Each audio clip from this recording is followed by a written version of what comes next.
খাগড়াছড়ির মানিকছড়িতে চলছে বাঁশরী ওয়াদত ফুটবল টুর্নামেন্টে অংশগ্রহণকারী অন্যতম দল তিনটহরি স্পোর্টিং ক্লাবের খেলোয়াড়দের জার্সি উন্মোচন করা হয়েছে।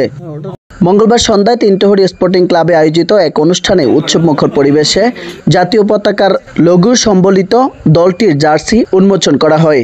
টিম ম্যানেজার ও ইউনিয়ন যুবদলের আহ্বায়ক মোহাম্মদ নুরুল ইসলামের সঞ্চালনায় অনুষ্ঠানে উপস্থিত ছিলেন উপজেলা বিএনপির সহসভাপতি মোহাম্মদ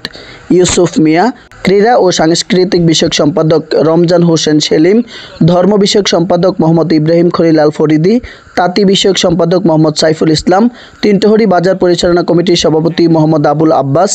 ইউনিয়ন বিএনপির সভাপতি মোহাম্মদ আলাউদ্দিন, বড়ডোল উচ্চ বিদ্যালয়ের প্রধান শিক্ষক ও ক্রীড়া সংগঠক মোহাম্মদ বশির আহমেদ, উপজেলা জিয়া পরিষদের সহসভাপতি আব্দুল হাকিম, উপজেলা স্বেচ্ছাসেবক দলের সদস্য আবু হানিফ, ইউনিয়ন স্বেচ্ছাসেবক দলের সভাপতি মোহাম্মদ আইনাল ভুইয়া,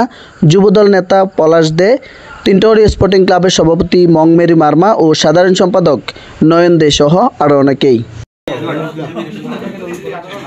ডেস্ক নিউজ, মানিকছড়ি বার্তা।